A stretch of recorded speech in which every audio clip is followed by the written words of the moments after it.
శౌర్యాన్ని kidnap చేసింది పారిజాతం అని అందరి ముందు నిజాన్ని బయటపెట్టిన దాసు. షాక్లో పారిజాతం చెంప పగలగొట్టిన శివన్నారాయణ.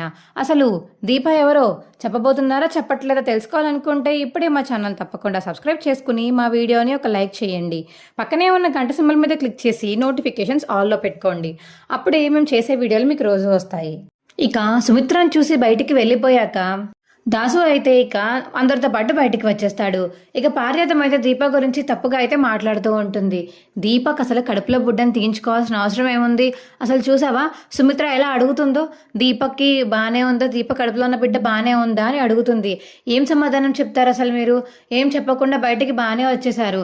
రేపొద్దున్న సుమిత్ర కోలుకున్నాక ఏది దీప కడుపులో ఉన్న బిడ్డ ఏది ఏమైంది అని అడిగితే ఏం సమాధానం చెప్తారు అని ఇక పారిజాతం అంటుంటే ఆ సమాధానం ఏదో వాళ్ళు చెప్పుకుంటారు, కానీ నీకేంటొచ్చింది ఇప్పుడు బాధ అని దశరథ అంటాడు. అది కాదురా, అదే దశరథ అంటే దీపని కన్న కూతురు కింద చూసుకుంటున్నారు కదా మీరు. అలాంటిది సుమిత్రకి తెలియకుండా కడుపులో ఉన్న ప్రాణాన్ని చంపేసుకుందంటే సుమిత్ర చాలా బాధపడుతుంది కదా. అందుకని తన గురించి నేను ముందే చెప్తున్నాను. మళ్ళీ ఆపరేషన్ అయిపోయాక ఇంటికి వచ్చాక ఇలాంటి విషయాలనే తెలిస్తే జాగ్రత్తగా ఉండాలి కదా సుమిత్ర విషయంలో అని ఇక పారిజాతం అంటుంటే, పిన్ని అవన్నీ వాళ్ళు చూసుకుంటారు, లేకపోతే సుమిత్రకి తెలిసేలాగా నచ్చ చెప్పేలాగా నేను చేస్తాను. నువ్వెందుకని అంత కంగారు పడిపోతున్నావు?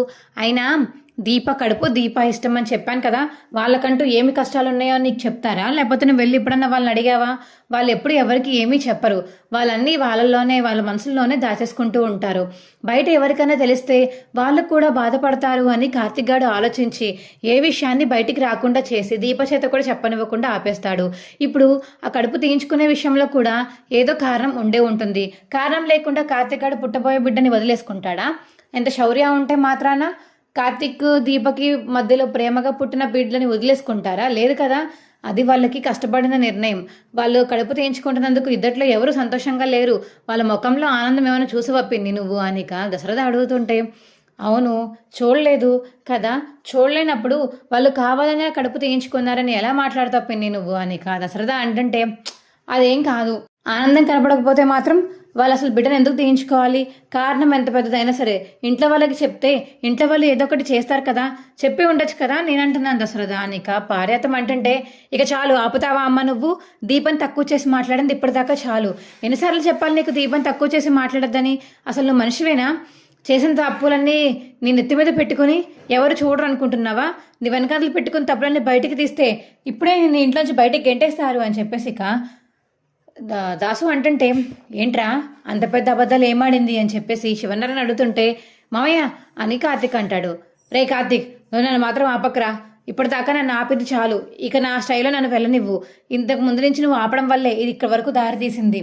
ఇవాళ దొంగచాటుగా దీప బోన్ మ్యారో ఇవ్వాల్సి వచ్చింది అని చెప్పేసి ఇక దాసు అంటుంటే, దొంగచాటుగా బోన్ మ్యారో ఏంట్రా?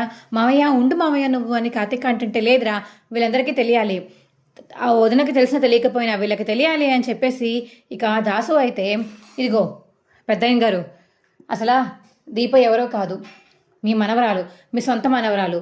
జ్యోష్ణ మీ మనవరాలు కాదు, నా కూతురు. చిన్నప్పుడు మా అమ్మే ఇలా మార్చి ఇప్పుడు పిల్లల్ని ఇంత పెద్దగా అయ్యాక మళ్ళీ దీపని టార్గెట్ చేస్తుంది చూసారా? దీపమే అసలైన వారసురాలు. అందుకని తన కడుపులో ఉన్న బిడ్డని వద్దనుకుని తన బోన్ మ్యారోని తన తండ్రికి దానం చేసిన మహాదేవత, గొప్ప దేవత. అందుకనే తనని అందరం పొగుడుతున్నాము. అది ఇదిగో ఈవిడికి అర్థం కాదు. జ్యోష్ణయే మీ అసలైన మనవరాలు అని చెప్పేసి ఈవిడ నమ్ముతుంది. అందుకనే దీపని మేము పొగుడుతుంటే ఆవిడకి అర్థం కాలేదు.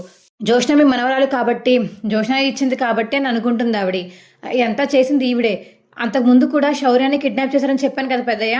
ఆ శౌర్యాన్ని కిడ్నాప్ చేసింది కూడా ఎవరో కాదు, జ్యోష్ణ మరియు పారిజాతం గారే. ఇద్దరే కిడ్నాప్ చేసి జ్యోష్ణను దాచేసి దీపని కార్తిక్ని హాస్పిటల్ నుంచి బయటికి వెళ్ళేలా చేద్దామని ప్లాన్ వేశారు.